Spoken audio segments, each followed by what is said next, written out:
여러분, 원래는 달력을 알려드리는 대로 꼭 이렇게 한번 걸어보세요. 이 달력을 거는 수단에는 아주 분명 좋은 것이 있으며 절대 해서는 안 되는 것이 있다는 것입니다.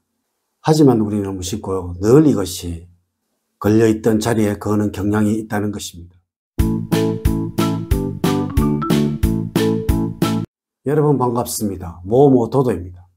먼저 영상을 시청하시기 전에 좋아요, 구독, 알림을 부탁드립니다. 제가 이 영상을 제작하는데 큰 힘이 되는 것은 물론이고 다음번 영상들도 여러분들이 편안하게 받아보실 수가 있을 것입니다. 여러분, 과거에 달력이 없었던 시절에는 달력이 무엇이었을까요? 바로 만세력이었다는 것이죠. 물론 저도 이 만세력을 가지고 있으며 이 만세력은 항상 눈에 잘 보이는 곳에 두고 있습니다. 여러분의 가정에서도 그렇게 하셔야 하는 것입니다. 달력을 거실 때 첫 번째 고려를 해야 하는 것은 바로 가장 잘 보이는 곳에 거는 것, 또 쉽게 눈을 돌려서 잘 보이는 곳에 걸려 있어야 한다는 것입니다. 하지만 절대 이 달력이 걸려 있어서는 안 되는 곳 역시 분명히 있다는 것입니다. 그리고 절대 집안에 걸어서는 안 되는 달력이 있다는 것입니다. 자, 어떤 달력이 좋은 달력이고 또 이것을 어디에 걸어야 하는지, 또 이것을 어디에 걸어서는 절대 안 되는지에 관해서 이제 알려드리도록 하겠습니다. 첫 번째, 침실에는 절대 달력을 걸어서는 안 됩니다. 여러분, 절대 집안에서 달력이 걸려 있지 않아야 하는 곳이 세 군데가 있습니다. 침실과 현관, 그리고 화장실입니다. 물론 화장실에 달력을 걸어 두시는 분들은 그리 많지 않으실 것입니다. 하지만 의외로 침실이나 현관에 달력을 걸어 두시는 분들이 참 많으시다는 것이죠. 여러분, 이 달력은 심리적으로 삶이 조급해지도록 압박받는 물건이라고 할 수가 있으며, 그리고 또한 걱정이나 깊은 생각을 만드는 물건이라고 할 수가 있습니다. 침실은 완전히 숙명만의 공간이 되어야 한다는 것이 풍수하고 전제 조건이라는 것입니다. 그리고 현관 역시 명예와 가치를 상징하는 공간이라 또한 절대 조급함이 있어서는 안 되는 곳입니다. 이곳에는 단지 미래에 대한 희망만이 있어야 한다는 것이죠. 여러분, 이래서 절대 이 현관에는 달력을 걸어서는 안 되는 것입니다. 굳이 이곳에 달력을 두셔야 한다면 꼭 탁상 달력을 두시도록 하세요. 그리고 요즘은 휴대폰 달력이 있잖아요. 아마 여러분들 중에 휴대폰이 없으신 분들 없으시죠. 가능하면 집안에 달력은 최소한으로 두세요. 두 번째, 좋은 달력과 나쁜 달력을 분명 구분을 하셔야 합니다. 아마 여러분들은 좋은 달력과 나쁜 달력에 관해서 이야기를 들어보신 분들은 그리 많지 않으실 것입니다.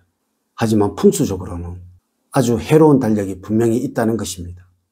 여러분, 우선 진한 달력은 절대 좋지가 않습니다. 간혹 달이 진한 달력을 떼지 않고 그냥 두시는 분들이 있으시죠. 이것은 절대 안 됩니다. 이것은 게으름의 상징입니다. 분명 이 집에는 틀림없이 운이 바뀌는 일은 없을 것입니다. 그리고 장사가 잘 안 되는 곳에서 얻어온 달력 역시 그리 좋지 못합니다. 혹시 집안에 걸어둔 달력 중에서 장사가 잘 안 되는 집에서 얻어온 것이나 또 얻어온 곳 중에서 망한 가게의 것이 있다면 이것은 꼭 떼시도록 하십시오. 여러분, 우리 조상님들은 망한 집에서는 숟가락 하나라도 얻어오는 것이 아니라고 하셨습니다. 이는 그 집의 나쁜 기운이 우리 집으로 옮겨올 수 있기에 그러한 것입니다.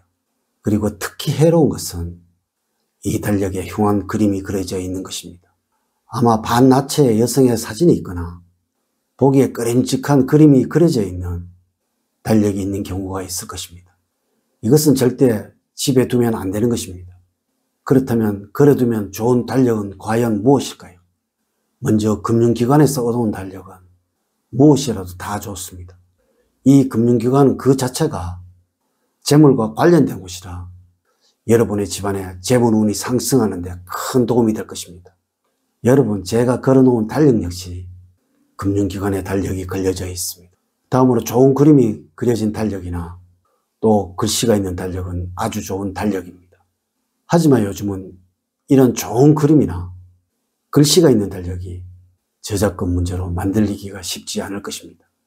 이래서 차라리 날짜만 있는 달력이 오히려 더 좋을 수가 있다는 것입니다. 다음으로 예쁜 꽃이 그려진 달력은 분명 가정에 화목운이 강하도록 높아지도록 만들어 줄 것입니다.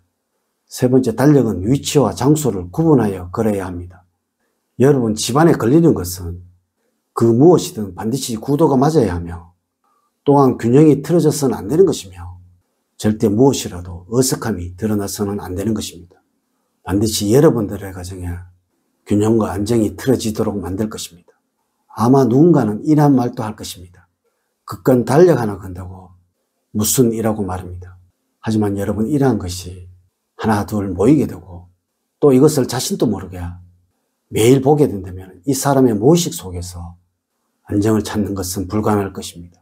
항상 이 사람은 삐뚤어진 시각을 가지게 될 것이고 또한 늘 비판이나 비난에 익숙한 사람이 될 것입니다. 여러분, 풍수라는 것은 바로 여러분들의 성격적인 습성, 즉 무의식적인 행동을 바로잡기 위한 학문입니다. 늘 흙을 만지는 사람의 손이 깨끗하기를 기대할 수 없는 것이며 늘 흙 속에서 활동하는 사람의 신발이나 구두가 또한 깨끗하고 반짝거리기를 기대할 수는 없는 것이 아니겠습니까? 여러분, 여러분들의 생각이 바르고 긍정적이며 선한 그것이 되기 위해서는 여러분들이 늘 보시는 것들이 바로 걸려있고 또 구도에 맞고 안정적이어야 하는 것입니다. 다음으로 이 달력은 절대 등 뒤에 걸려져 있어서는 안 되는 것입니다. 특히 이것이 주정이 앉는 자리의 등 뒤에 걸려있는 것이라면 이 집안의 흉사가 끊이지 않을 것이며 다툼이나 갈등이 멈추는 일은 없을 것입니다. 반드시 이 달력은 작은 기둥이나 벽 한쪽에 걸려 있어야 하는 것입니다. 그리고 무엇인가 가려야 할 곳에 걸려져 있다면 참 좋을 것입니다. 혹시 못을 뽑은 자리라든가 얼룩이 있어서 흉한 자리에 달력을 걸어서 이를 가릴 수가 있다면 더없이 좋을 것이라는 것입니다. 네 번째, 가능하면 탁상 달력을 두는 것이 좋습니다. 여러분, 집안에 큰 달력을 절대 하나 이상 있어서는 좋을 이유가 없습니다. 혹시 음력 날짜가 알고 싶어서 여기저기 큰 달력을 걸어두시는 분들이 있으실지도 모릅니다. 하지만 이것은 이 집안에 한목운을 제어하는데 최악의 물건이 된다는 것입니다.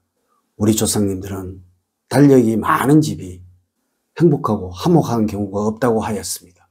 여러분, 가능하면 집안의 달력은 탁상용 달력을 사용하시도록 하세요. 침실에도 탁상용 달력을 두시고 주방에도 탁상용 달력을 두시고 또한 거실 탁자 옆에도 탁상용 달력을 두시도록 하십시오. 물론 두지 않으셔도 됩니다.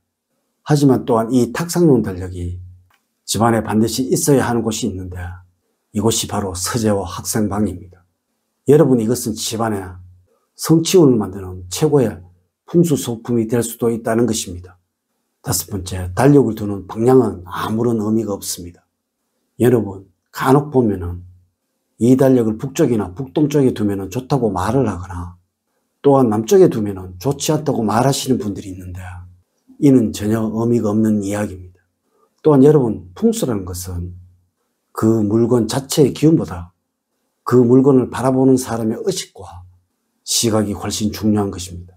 이래서 이 방향 때문에 달력을 두지 못해 걱정을 하는 분이 있으시다면 그냥 편하게 두시면 된다는 것입니다. 다만 제가 앞서 알려드린 부분들은 꼭 신경을 쓰시도록 하세요. 여러분, 풍수소품은 단지 여러분의 무의식을 우선적으로 생각하시면 됩니다. 항상 이것이 나의 무의식 또한 우리 가족의 무의식에 어떤 영향을 줄 것인가를 먼저 생각하시는 현명한 여러분들이 되시기를 부탁을 드리면서 오늘의 이야기를 마치도록 하겠습니다. 저는 늘 여러분들 가정에 사랑과 행복이 넘치는 삶을 만들어 드리도록 노력을 하겠습니다. 오늘 긴 시간 시청해 주셔서 감사드립니다.